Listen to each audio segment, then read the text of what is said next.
Breaking news ధర్మస్థలలో తవ్వే కొద్దీ అధర్మాల పుట్ట బయటపడుతూనే ఉంది. ధర్మస్థల ఖననాల కేసులో సంచలన విషయాలు బయటకొస్తూనే ఉన్నాయి. రోజు రోజుకి కూడా ధర్మస్థల గురించి ఉత్కంఠ పెరుగుతూనే ఉందని చెప్పుకోవాలి. సో అయితే ఖననాల కేసులో ఇప్పటికే కేవలం 6వ స్పాట్ లోనే కొన్ని ఎముకలు దొరకగా వాటిని అయితే ఫోరెన్సిక్ అధికారులు టెస్ట్ చేస్తున్నారు. అయితే ఈ రోజు ప్రధానంగా చూసుకున్నట్టయితే 11వ స్పాట్ లో మరికొద్ది సేపట్లో కూడా అక్కడైతే వెతికే ప్రయత్నం జరుగుతుంది. అయితే మరికొద్ది సేపట్లో కూడా 11వ స్పాట్ ఏదైతే ఉందో అక్కడైతే తవ్వేందుకు కూడా అధికారులందరూ మరికాసేపట్లో అక్కడికి చేరుకున్నారు. సో ఇప్పటి వరకు 10 స్పాట్లు అయితే కంప్లీట్ గా అధికారులు చర్యలు చేపట్టారు. అసలు అన్నింటినీ కూడా మొత్తం తవ్వి చూశారు. అయితే 10 స్పాట్లో కూడా కేవలం 6వ స్పాట్ లోనే కొన్ని ఎముకలు అయితే అక్కడ వారికి దొరికాయి. సో వాటిని అయితే ప్రస్తుతం ఫోరెన్సిక్ ల్యాబ్ కు పంపించారు, టెస్టులు చేస్తున్నారు. అయితే ఈ రోజు ప్రధానంగా నిన్న ఆదివారం కావడంతో కాస్త సమయం బ్రేక్ ఇచ్చారు. సో అనంతరం ఈ రోజు 11 గంటలకైతే ఈ మరి తవ్వకాలు మరొకసారి ప్రారంభం కానున్నాయి. ఈ రోజు ప్రధానంగా 11వ స్పాట్ ఏదైతే ఉందో అక్కడ ప్రారంభించనున్నారు. 11, 12, 13వ స్పాట్లు అయితే ఈ రోజు తవ్వకాలు పూర్తి చేయనున్నారు సిట్ అధికారులు. అయితే ఈ నేపథ్యంలో ఇంకా ఈ ఘటనకు సంబంధించి కొంతమంది బాధితులు బయటకు వస్తున్నారు. ఇంకా ఫిర్యాదులు వెల్లువెత్తుతున్నాయి. మరికొంతమంది బాధితులు అలాగే ఫిర్యాదుదారులు కూడా వస్తున్నారు. సో ప్రధానంగా చూసుకున్నట్టయితే కనుక ధర్మస్థల మిస్సింగ్ కేసులో జయంత్ అనే వ్యక్తి అయితే అటు బయటకు వచ్చి కొన్ని సంచలన విషయాలు చెప్పడం హాట్ టాపిక్ గా మారిందని చెప్పుకోవాలి. అయితే నేడు జయంత్ నుంచి ఫిర్యాదుదారులు స్వీకరించున్నారు సిట్ బృందం. సో జయంత్ అయితే తనకి సంబంధించి నేను కొన్ని నేరాలు కళ్ళెదురుగా చూశాను, కేవలం అటు 11 నుంచి 13 ఏళ్ళు ఉన్న అమ్మాయిని తన కళ్ళ ముందు ఎదుటే పాతి పెట్టారంటూ కూడా కొన్ని నిజాలైతే చెప్పాడు జయంత్. సో అయితే ఈ రోజు సిట్ బృందం ప్రధానంగా తన నుంచి అయితే ఫిర్యాదులు స్వీకరించే అవకాశం ఉంది. మరి తన ఎలాంటి ఫిర్యాదులు చేస్తారు, సో చేసిన అనంతరం సిట్ ఎలా ముందుకెళ్తుంది, తన ఎక్కడ చూసారు, ఆ 11 నుంచి 13 ఏళ్ల అమ్మాయి ఎవరు, తనని ఏ స్పాట్ లో ఖననం చేశారు, అక్కడికి వెళ్లి తవ్వకాలు చేస్తారా? ఎందుకంటే ఈ రోజు ఆల్రెడీ 11వ స్పాట్ లో అయితే ఈ రోజు తవ్వకాలు ప్రారంభించనున్నారు. అయితే మరి జయంత్ చెప్పిన అమ్మాయిని ఎక్కడ ఖననం చేశారు ఏంటి అనేది కూడా మరి కాసేపట్లో బయటకు రానుంది. సో జయంత్ ఇప్పుడు ఈ రోజు ఏం చెప్పబోతారో దాని నుంచి కూడా ఈ రోజు మరికొన్ని ప్లేసెస్ లో ఆ తవ్వకాలు జరిపే అవకాశం కనిపిస్తుంది. సో మనం చూస్తున్నాము ధర్మస్థల వ్యవహారం బయటకు వచ్చినప్పటి నుంచి అటు దేశాన్ని మొత్తం కూడా కుదిపేస్తుందని చెప్పుకోవాలి ఈ ఘటన అయితే. సో ఏకంగా ఇన్ని స్పాట్లలో కొంతమంది అమ్మాయిల్ని ఖననం చేశారనే వార్త అయితే ఎవరిని కంటి మీద కునుకు లేకుండా చేస్తుందని చెప్పాలి. అయితే అప్పటి నుంచి కూడా ఈ రోజు వరకు సిట్ బృందంతో పాటు ఎవరైతే అటు బాధితుడు ఉన్నారో వాళ్ళని తీసుకుని కూడా అటు ఆ ప్రాంతాలకు వెళ్ళి తవ్వకాలు చేస్తుంది సిట్ అధికారులు. అయితే మరో పక్కన మిస్సింగ్ కేసుకు సంబంధించి సాక్ష్యాలు ఉన్నాయంటూ జయంత్ చెప్తున్నాడు. మరి తన దగ్గర ఎలాంటి సాక్ష్యాలు ఉన్నాయి, సిట్ అధికారులకు అయితే ఎలాంటి సాక్ష్యాలను తను సమర్పించబోతున్నాడు, జయంత్ ఇచ్చిన సాక్ష్యాలతో ఈ కేసు ఏమన్నా ఒక కొలిక్కి వస్తుందా, అసలు ఈ ఘటన మొత్తం వెనకాల ఎవరున్నారు అనేది కూడా తెలిసే అవకాశం అయితే కనిపిస్తుంది. ప్రస్తుతం జయంత్ ఏం అనే దానిపై కూడా ఉత్కంఠ అయితే ఉంది. తన కళ్ళెదురుగానే 13 నుంచి 15 ఏళ్ల బాలికను ఖననం చేశారనే వార్త అయితే మరోసారి సంచలనం సృష్టించిందని చెప్పాలి. సో ఎందుకంటే మనం చూస్తున్నాము ధర్మస్థలలో ఇప్పటి వరకు నేను చూసాము అటు ఒక సౌజన్య కేసు కానివ్వండి, మరో పక్కన పద్మలత కేసు కానివ్వండి. సో వాళ్ళందరూ కూడా ఎలా మరణించారు, వాళ్ళకి ఇంకా ఇప్పటికీ కూడా వారి కుటుంబ సభ్యులు న్యాయం కోసం ఎదురు చూస్తూనే ఉన్నారు. తమ కూతుళ్ళకి న్యాయం జరగకపోదా, అసలు ఏం జరిగిందనే విషయం బయటికి తెలియకపోదంటూ కూడా వాళ్ళు ఇప్పటికీ కూడా వేచి చూస్తున్న ఘటనలు మనం చూస్తున్నాము. అయితే ఇలాంటి ఘటనలు ఇంకా ఏమైనా ఉన్నాయి ధర్మస్థలలో.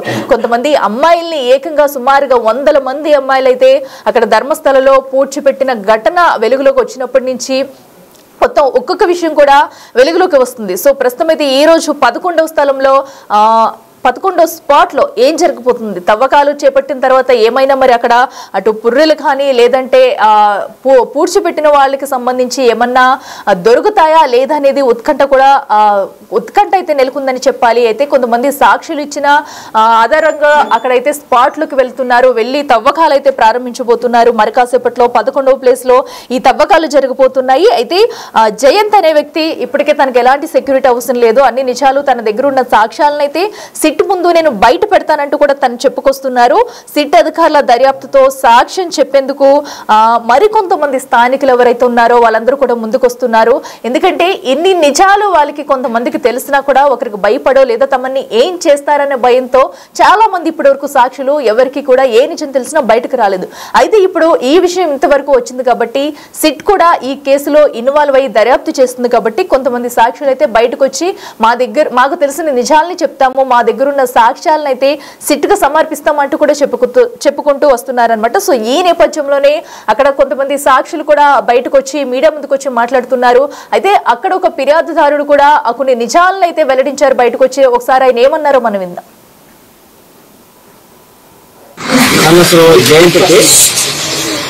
ನಾನಿವತ್ತು SIT ತಂದಕ್ಕೊಂದು ದೂರುಗಳು ಬಂದಿದ್ದೇನೆ. ಹಲವು ವರ್ಷಗಳ ಹಿಂದೆ ಧರ್ಮಸ್ಥಳ ಗ್ರಾಮದಲ್ಲಿ ನಾನು ಈ ಹಿಂದೆನೇ ಹೇಳ್ತಾ ಇದ್ದೆ ತುಂಬಾ ಕೊಲೆಗಳಾಗ್ತಾ ಇದೆ ಅಂತ. ಹಲವು ವೇದಿಕೆಯಲ್ಲೂ ಹೇಳಿದೆ. ಆದ್ರೆ ನಾನು ಕೆಲವೊಂದು ಕಡೆ ಈ ವಿಷಯ ಎಲ್ಲವನ್ನೂ ಪ್ರಸ್ತಾವನೆ ಮಾಡಿದೆ. ಆದ್ರೆ ಇವತ್ತು ನಮಗೆ ರಾಜ್ಯಕ್ಕೆ ಇಲ್ಲ ದೇಶಕ್ಕೆ ಗೊತ್ತಾಗುವಂತ ಒಳ್ಳೆ ಒಂದು SIT ತಂಡವರು ಬಂದಿದ್ದಾರೆ. ಆ ತಂಡ ಮೇಲೆ ನಮಗೆ ಒಳ್ಳೆ ನಂಬಿಕೆ ಇತ್ತು.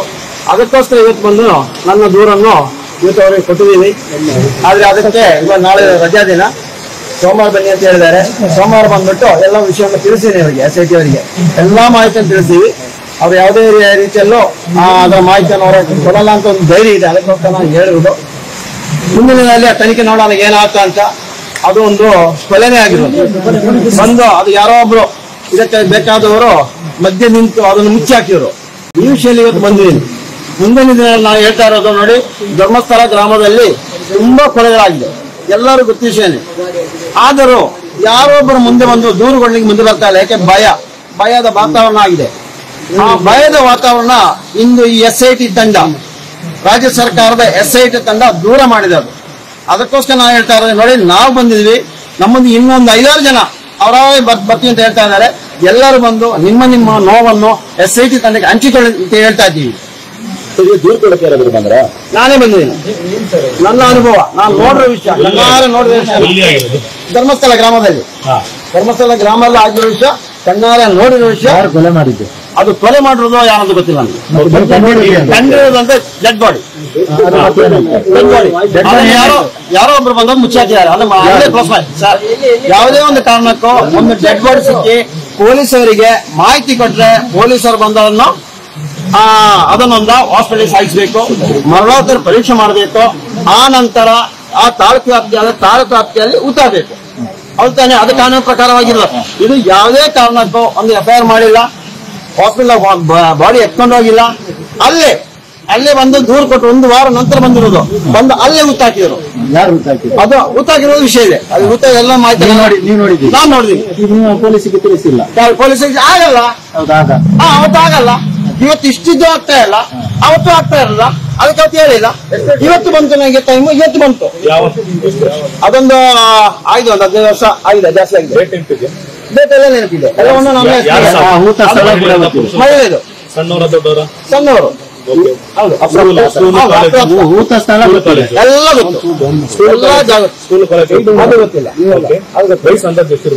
ವಯಸ್ಸಿನ ಅಂದಾಜು ಒಂದು 13-14 ಯಾವ ತರ ಇರ್ಬೋದು.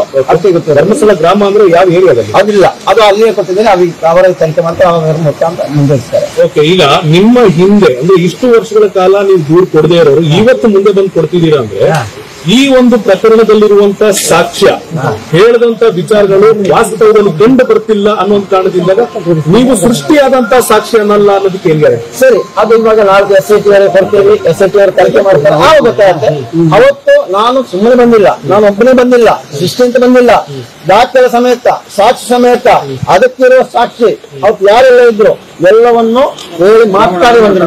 ಅವತ್ತು ನೋಡಿದೀನಿ, ಅದನ್ನ ಇವತ್ತು ಬಿಚ್ಚಿಡ್ತಾ ಇದ್ದೀನಿ. ಇಷ್ಟು ದಿನ ಆಗಿಲ್ಲ, ಇವತ್ತದು ಮಾಡ್ತಾ ಇದ್ದೀನಿ. ಅದೇ ಹೇಳಿದಿನಲ್ಲ, ಈ SIT ತಂಡ ಬಂದಕ್ಕೆ ಮಾತ್ರ ಇಲ್ಲ ಕೊಡ್ಲಿಕ್ಕೆ ಆಗಲ್ಲ. ಇವತ್ತು ಬೇರೆ ಇದೆ ಸರ್. ಇಷ್ಟು ವರ್ಷ ಸರ್, ಇಷ್ಟು ವರ್ಷ ಯಾವ ಪ್ರಕರಣ ಸರ್ ಮುಂದೆ ಬಂದಿರೋದು? ಧರ್ಮಸ್ಥಳ ಗ್ರಾಮದಲ್ಲಿ ಯಾವ ಪ್ರಕರಣ ತನಿಖೆ ಆಗಿ ಮುಂದೆ ಬಂದಿರೋದು? ನಿಮ್ಮ ಪ್ರಕಾರ ಏನಾಗ್ತಿದೆ? ಯಾವುದು ಏನಾಗ್ತಿದೆ? ಏನು ಕಂಪ್ಲೇಂಟ್? ಪೊಲೀಸ್ ಡ್ಯೂಟಿ ಕಂಪ್ಲೇಂಟ್ ತಗೊಳ್ಬೇಕಿತ್ತಲ್ಲ, ಅದು ಆಗ್ತಾ ಇಲ್ವಲ್ಲ. ನೀವು ಕೊಡ್ಲಿಕ್ಕೆ ಪ್ರಯತ್ನ ಮಾಡಿದ್ದೀರಾ? ಯಾವುದು ನೀವು ಹಿಂದೆ ಪ್ರಯತ್ನ ಮಾಡಿದ್ದೀರಾ? ನನ್ನ ಕುಟುಂಬದ ಹೆಣ್ಮಗಳು ಪದ್ಮಲತಾ ಹೇಳ್ತೀನಿ, ನನ್ನ ಕುಟುಂಬದ ಹೆಣ್ಣು ಮಗಳು ಪದ್ಮಲತಾ ಏನಾಗಿದೆ ಇವತ್ತು ಅದೇ ಸಾಕ್ಷಿ ಇದೆ, ಜೀವಂತ ಸಾಕ್ಷಿಯವರಿದ್ದಾರೆ. ಎಲ್ಲಿ ಕರ್ಕೊಂಡವ್ರು ಯಾರು ಕರ್ಕೊಂಡು ಎಲ್ಲವೂ ಇದೆ. ಅದನ್ನು SIT ಅವರು ಕೊಡ್ಲಿಕ್ಕೆ ಬರ್ತಾ ಇದ್ದಾರೆ. చూస్తున్నాం కదా. ప్రస్తుతం అయితే ధర్మస్థలలో జరుగుతున్న అన్యాయాల గురించి ఒక్కొక్కరుగా బాధితులైతే ముందుకొచ్చి ఇప్పుడే బయటపెట్టే ప్రయత్నం అయితే చేస్తున్నారు. సో ఇన్ని రోజులు కూడా వాళ్ళకి తెలిసిన విషయాలను కూడా భయపడి కొంతమంది అయితే బయటకు రాకుండా చెప్పకుండా ఉన్న సిచ్యువేషన్ అయితే నెలకొంది. సో ఎప్పుడైతే ఈ సంచలన దృశ్యం బయటకు వచ్చిందో సో అప్పటి నుంచి సిట్ కూడా ఇన్వాల్వ్ అవ్వి ఈ ఘటనకు సంబంధించి దర్యాప్తు చేస్తుంది. మరో పక్కన అనేక స్పాట్లలో అయితే ఈ రోజు అయితే అటు తవ్వకాలు జరిపే అవకాశం ఉంది. సో సుమారుగా ఈ రోజు 11 గంటల వరకు 11వ స్పాట్ కి అధికారులు చేరుకుంటారు. సుమారుగా 12 గంటల నుంచి కూడా తవ్వకాలు జరిగే అవకాశం కనిపిస్తుంది. ఈ రోజు 11 నుంచి 13వ స్పాట్లలో అయితే 3 ప్రాంతాల్లో కూడా ఈ రోజు తవ్వకాలు కంప్లీట్ అయ్యే అవకాశం కూడా కనిపిస్తుంది. మరి ఈ రోజు స్పాట్లలో అక్కడ ఏమైనా లభిస్తాయా, ఏమైనా ఆధారాలు లభిస్తాయి కనుక సిచ్యువేషన్ ఏంటి, మరి ఇంకా ఎవరెవరు బాధితులు బయటకు రాబోతున్నారు, అసలు ధర్మస్థలలో ప్రస్తుతం సిచ్యువేషన్ ఎలా ఉంది, 11వ స్పాట్ వద్ద అధికారులు ఎప్పటికి చేరుకునే అవకాశం ఉంది, అక్కడ ఎలాంటి చర్యలు తీసుకుంటున్నారు అనేది కూడా అక్కడ నుంచి మా ఎగ్జిక్యూటివ్ ఎడిటర్ అశోక్ అయితే అందిస్తారు. దొరికిన ఆధారాలను బట్టి కనుక కర్ణాటక సీఎం సిద్ధరామయ్య కనుక సీరియస్ యాక్షన్ తీసుకోగలిగితే మళ్ళీ నెక్స్ట్ ఎన్నికల్లో దీని ప్రభావం చాలా ఎక్కువగా ఉంటుంది. ఒకవేళ దీన్ని తప్పుదోవ పట్టించే విధంగా ప్రభుత్వం వ్యవహరించినా, తొక్కేసే విధంగా లాబింగులకు ఒత్తిళ్లకు తలొగ్గి ఈ కేసు నీరుగార్చే ప్రయత్నం చేసి అంతా మమ అనిపించి ఏమీ లేదు ఇక్కడ, ఏమీ దొరకలేదు, ఎలాంటి మర్డర్ లేవని తేలిస్తే మాత్రం అది ఆ ప్రభుత్వం మీద కూడా ఈ ప్రభావం చాలా ఎక్కువగానే పడే అవకాశం ఉంటుంది. ఎందుకంటే ఇది జనాలందరికీ కూడా ఒక సెంటిమెంట్గా మారింది. యావత్ భారతదేశం మొత్తం కూడా డిస్కషన్ నడుస్తోంది. ఒక సంచలనం అయింది. 450 మందిని చంపారు అనేది అతిపెద్ద అలిగేషన్. సో వాళ్ళందరినీ అత్యాచారాలు చేసి పూడ్చిపెట్టారు అనేది ఇంకొక అలిగేషన్. చనిపోయిన ఎవరైతే మిస్ అయిపోయిన బాధితుల తరపున వాళ్ళ కుటుంబ సభ్యులు ఇప్పటికీ పోలీస్ స్టేషన్ చుట్టూ తిరుగుతున్నారు. చనిపోయి అత్యాచారానికి గురై డెడ్ బాడీ దొరికిన వాళ్ళ కుటుంబ సభ్యులు న్యాయం కోసం పోరాడుతూనే ఉన్నారు. వీటన్నిటికీ తోడు ఈ చంపిన వాళ్ళందరినీ మేమే పూడ్చిపెట్టడానికి సహకరించాను అని పబ్లిక్గా మీడియా ముందుకు, పోలీసుల ముందుకి వచ్చి ఒప్పుకున్న విజిల్ బ్లోయర్ కూడా ఇక్కడ సాక్షిగా ఉన్నాడు. ఇంత ఉన్న నేపథ్యంలో దీన్ని మమ అనిపించి నీరుగార్చి ఏమీ లేదని చెప్పే ఆస్కారం లేదు. ఇక్కడ దొరికే ఆధారాలను బట్టి ఈ కేసును చాలా సీరియస్గా ఇన్వెస్టిగేషన్ చేసే అవకాశం చాలా క్లియర్గా కనిపిస్తోంది. సో ఆ ఇన్వెస్టిగేషన్ ఎంతలా చేస్తారు అనేది ఇప్పుడు ఫర్ ఎగ్జాంపుల్ విజిల్ బ్లోయర్ అనుకుంటున్న ఆ శానిటరీ ఎంప్లాయీ 10 ఏళ్ల తర్వాత తిరిగి వచ్చి సో విచారణకు సహకరిస్తాను, నేను ఇంతమందిని చంపారు, ఇంతమందిని పూడ్చారు, ఆ పూడ్చిన లొకేషన్లన్నీ మీకు చూపిస్తానని ఒప్పుకున్న వ్యక్తిని స్వయంగా సిట్ బృందంలో ఉన్న అధికారి మంజునాథ్ గౌడే బెదిరించాడు అని వాళ్ళ లాయర్ స్వయంగా పోలీస్ స్టేషన్లో కంప్లైంట్ ఇచ్చారు. అంటే సిచ్యువేషన్ ఎంత ఘోరంగా ఉందో అర్థం చేసుకోవచ్చు. ఇక్కడ కవరేజ్కి వచ్చిన మీడియా వాళ్ళు తక్షణం ఇక్కడ నుంచి వెళ్ళిపోవాలి, లేకపోతే మీ ప్రాణాలకి హాని ఉంటుందని ఇండైరెక్ట్గా బెదిరింపులకు పాల్పడుతున్నారు. ఏ హోటళ్లలో మీడియా వాళ్ళు స్టే చేశారు, ఏ రాష్ట్రాల నుంచి వచ్చారు, కన్నడ మీడియా ఎంతమంది, తెలుగు మీడియా ఎంతమంది, తమిళ మీడియా, మలయాళీ మీడియా ఎంతమంది, నేషనల్ మీడియా వాళ్ళు ఎంతమంది ఉన్నారో వెరిఫై చేస్తూ ఉన్నారు. ఎక్కడికక్కడ అంటే ఇంత భయంకరమైన సిచ్యువేషన్ ఎక్కడ ఉంది. వీటన్నిటికీ కూడా ఒత్తిళ్లకు తలొగ్గి ప్రభుత్వం కనుక ఎలాంటి చర్యలు తీసుకోకపోతే అది సర్కారు మీద చాలా సివియర్ ఎఫెక్ట్ పడే అవకాశం ఉంది. ఇన్నాళ్ళకి జనాలందరికీ ఒక హోప్ వచ్చింది. పర్టికులర్గా ధర్మస్థలి ఈ చుట్టుపక్కల గ్రామాల్లో ఎవరైతే బాధితులను కోల్పోయారో, బంధువులను కోల్పోయారో వాళ్ళందరికీ ఒక హోప్ వచ్చింది, ఇన్నాళ్ళకైనా న్యాయం జరుగుతుంది అని.